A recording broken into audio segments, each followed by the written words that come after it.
I wish I wasn't afraid all the time, but I am. I know this world is screwed up, believe me. I know it better than most. Which is why I wanted to ask if there's anything I can do to help make it right. Please let me know. If you wish.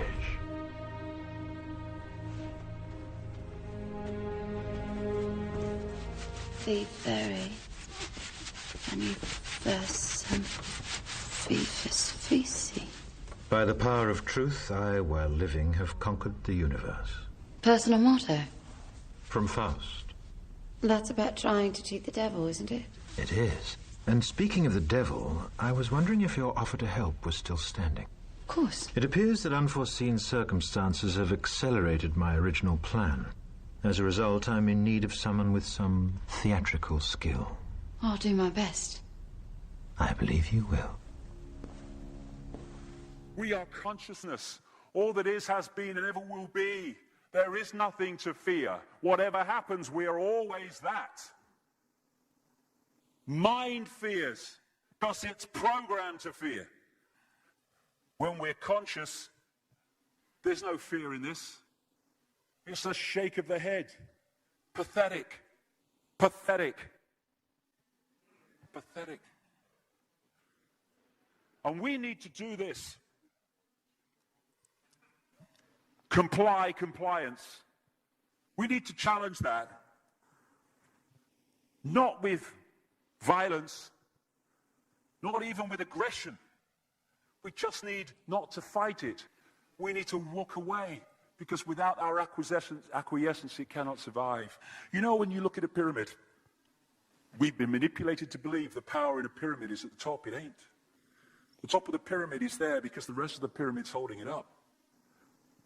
We're holding this whole thing together. There's a story I told many years ago of a British comedian called Larry Grayson, who died. I kind of knew him vaguely, and not closely, but vaguely. I went to his memorial service in Covent Garden, and this other comedian did this tribute to his life, in which he read out this story that Larry Grayson had told him.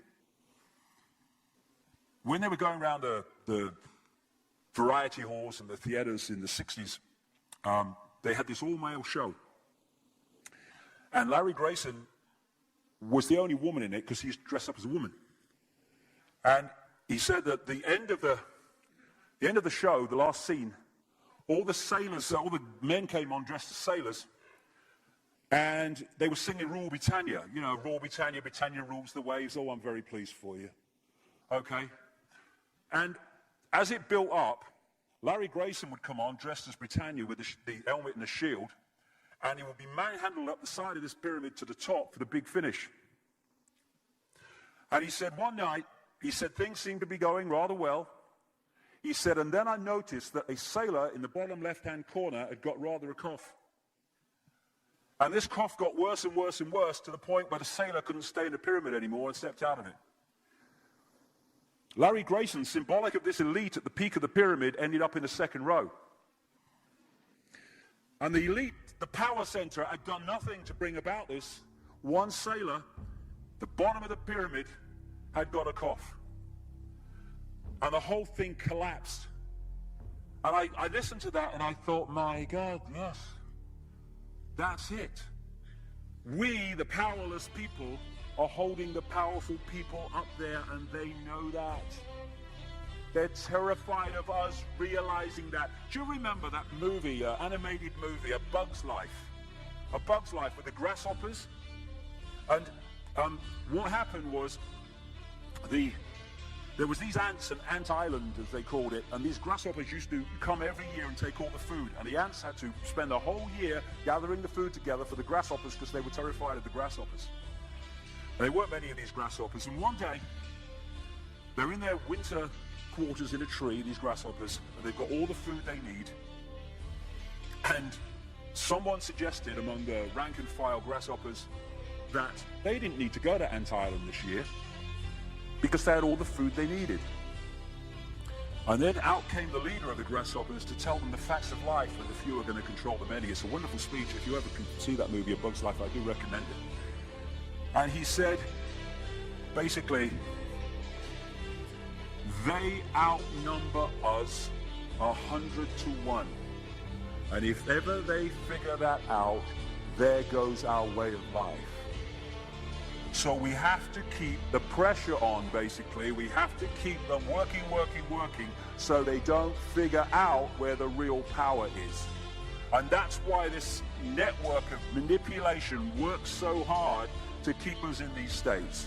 Like I said earlier, what are people leaving foreclosed homes for? Foreclosed by banks that have caused the unemployment that lead to them having to leave their homes. Stay there, refuse to leave, make it difficult for them. Expose them for what they are. We make it so easy, the non-compliance. No longer will we just do it because we're told to do it. Is it just? Is it right? Okay, I'll do it. Is it unjust? Is it not right? I ain't doing it. We start to make the decisions on what we will and will not do based on our values and not some imposition from the dark suits. These people are gonna give me, grant me, or grant me not my freedom. I'm all that is. You can't grant me freedom. No one can grant me freedom. I am freedom. It's what I am.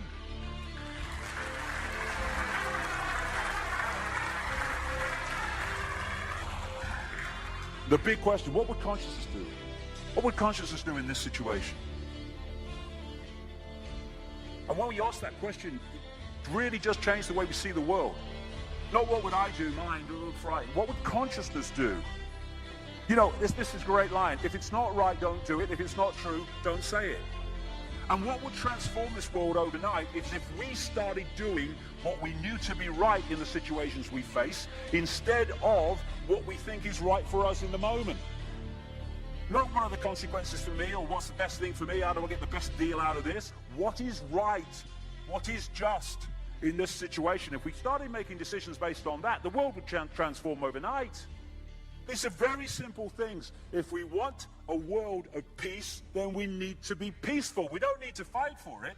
We just need to be peaceful, and we'll bring that about. If we want a world of kindness, we need to be kind, and then it will naturally unfold. We don't fight for kindness. As Martin Luther King said, it's a wonderful saying, piece of oratory. Cowardice asks the question, is it safe? Expediency asks the question, is it politic? Vanity asks the question, is it popular? But consciousness asks the question, is it right? And there comes a time when one must take a position that is neither safe, nor politic, nor popular, but one must take it because it is right. And when enough of us do that, what is right will manifest by definition.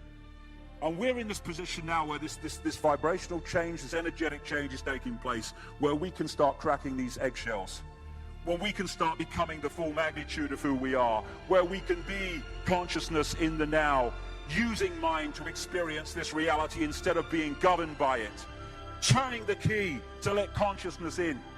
We're being offered this opportunity now. No longer can we say we didn't realize who we are, we didn't know we could do that. I was kind of waking up one day, and I saw this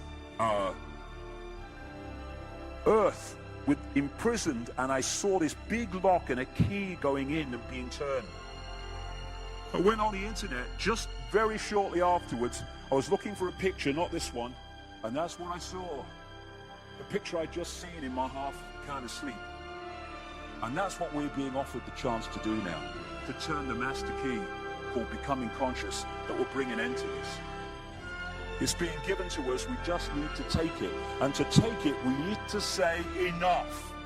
Enough of being enslaved by these people, enough of being enslaved by our manipulated ignorance, enough of being enslaved by the fear of being who we are.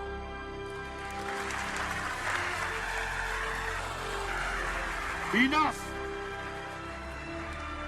It is time to fly. It is time to fly. Thank you very much.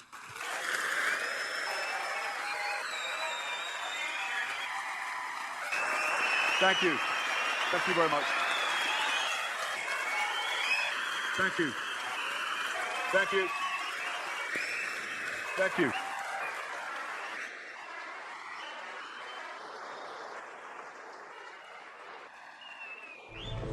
Enemy is approaching fast. Requesting orders. General, what should we do? There's no response from command.